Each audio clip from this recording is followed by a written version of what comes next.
ஆழ்வார் எம்பெருமானார் ஜீயர் திருடிகளே சரணம். ஜீயர் திருடிகளே சரணம். நவதிருப்பதி திருக்கோயில்களின் வைபவங்களை அனுபவித்து வருகிறோம். அதிலே இப்பொழுது நாம் அனுபவிக்க இருப்பது திருப்புலிங்குடி, திருவரகுணமங்கை, ஸ்ரீ வைகுண்டம் என்கிற 3 திவ்யதேசங்கள். நம்மாழ்வார் இந்த 3 திவ்யதேசங்களையும் சேர்த்து ஒரு ஆச்சரியமான அனுபவத்தை பண்ணுகிறார்.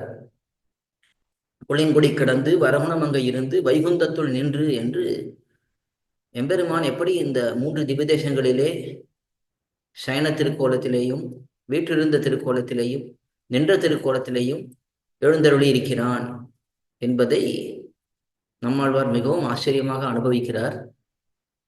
அதை பற்றி கடைசியிலே நாம் அனுபவிக்கலாம்.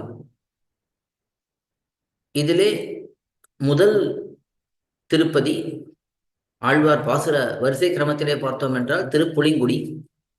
இந்த திருப்புலிங்குடியிலே எம்பெருமான் சயன திருக்கோலத்திலே பூமி பாலனாக எழுந்தருளி இருக்கிறான். பூமியை ரட்சித்துக் கொடுப்பவன், ரட்சிப்பவன் என்று அர்த்தம். பூமி பாலன் என்றால் பூமியை ரட்சிப்பவன் என்று அர்த்தம். இங்கே எம்பெருமானுக்கு ஸ்ரீதேவி நாச்சியாரும் பூமி தேவி நாச்சியாரும் திருவடியை பிடித்துவிடும் கைங்கரியத்தை மூலவர் சன்னிவேஷத்திலே நாம் சேவிக்கலாம். எம்பெருமானுடைய திருவடிகள் நமக்கு நேரே இங்கே வெளியிலிருந்து சேவிக்கும் பொழுது சேவையாகாது. பிரதட்சணத்திலே வந்து அங்கே எம்பெருமானுடைய திருவடி பக்கத்திலே ஒரு சாளரம், ஜன்னல் இருக்கும். அந்த ஜன்னல் வழியாக சேவித்தோம் என்றால் எம்பெருமானுடைய திருவடிகள் நமக்கு அங்கே சேவையாகும். இங்கே இருக்கக்கூடிய நாச்சியார் புலிங்குடி வள்ளி நாச்சியார் என்று கொண்டாடப்படுகிறாள். ஸ்ரீதேவி பூமி தேவி நாச்சியார்களும் இங்கே எழுந்தருளியுள்ளார்கள். இந்த திவ்யதேசத்திலே எம்பெருமானுடைய உற்சவர் திருமேனிக்கு காய்சினி வேந்தன் என்று திருநாமம். காய்சினி வேந்தன், காய்சின வேந்தன் என்று சொல்லப்படுகிறது. காய்சினா பூமியை சொல்லக்கூடியது, காய்சினா கோபத்தோடே இருப்பவன் என்று சொல்லப்படுகிறது. எம்பெருமானுடைய விரோதிகளிடத்திலே எம்பெருமான் தன்னுடைய கோபத்தை காட்டுகிறான். அதனாலே அவனுக்கு காய்சின வேந்தன் சொல்லப்படுறது.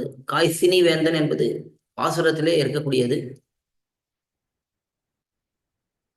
இந்த திவ்யதேசத்திலே எம்பெருமான் சயன திருக்கோலத்திலே இருப்பதற்கு ஒரு தாற்பயம் இருக்கிறது. அதை மொத்தமாக நாம் கடைசியிலே 3 திவ்யதேசங்களையும் சேர்த்து அனுபவிக்கும் பொழுது என்ன தாற்பயங்கிறதை அனுபவிக்கலாம். அடுத்ததாக திருவரகுணமங்கை என்கிற திவ்யதேசம். இங்கே எம்பெருமான் வீற்றிருந்த திருக்கோலத்திலே காட்சி தருகிறான்.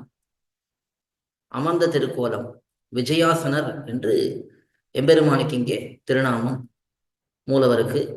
உற்சவருக்கு எம்மிடர் கடிவான், நம்முடைய விரோதிகளை துன்பங்களை போக்குபவன் என்று எம்பெருமான் சொல்லப்படுகிறான்.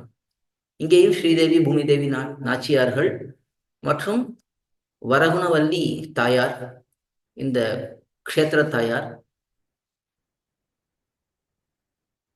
அடுத்ததாக ஸ்ரீ வைகுண்டம் என்கிற திவ்யதேசம், திருவைகுந்தம் என்றும் சொல்லுவார்கள்.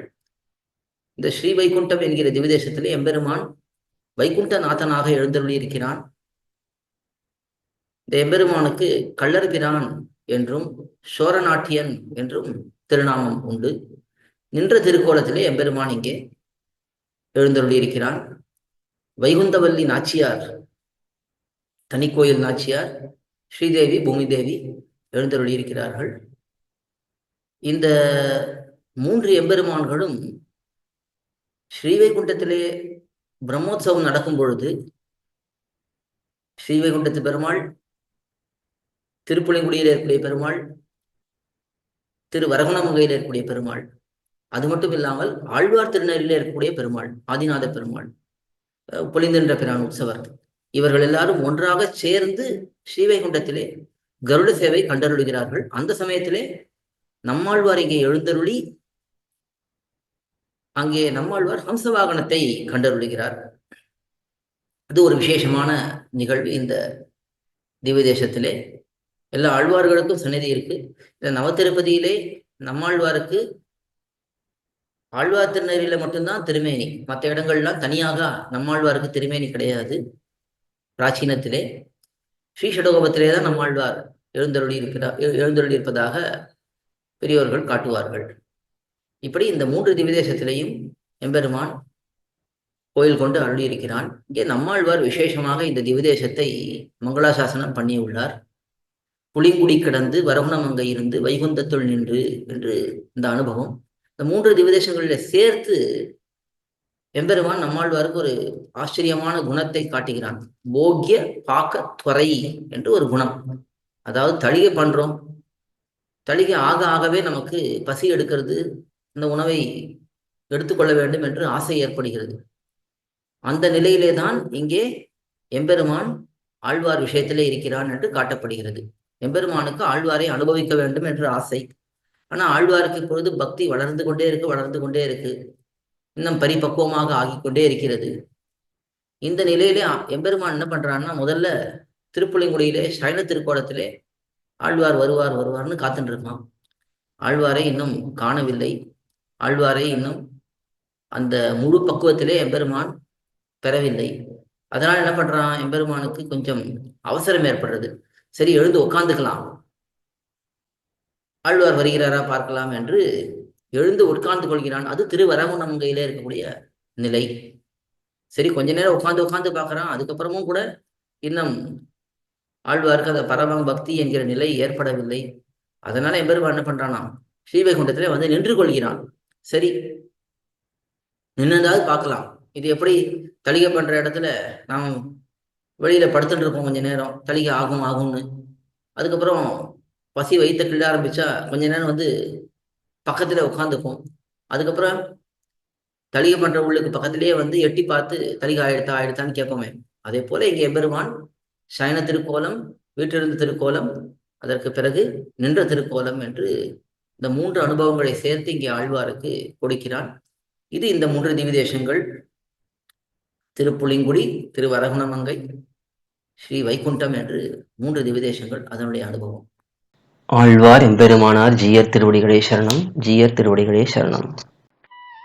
கோயில் KOYIL என்னும் ஆப்பை கூகுள் பிளே ஸ்டோரிலிருந்தோ ஆப்பிள் ஆப் ஸ்டோரிலிருந்தோ டவுன்லோட் செய்து இது போன்ற சம்பிரதாய விஷயங்களை கேட்டு மகிழலாம்.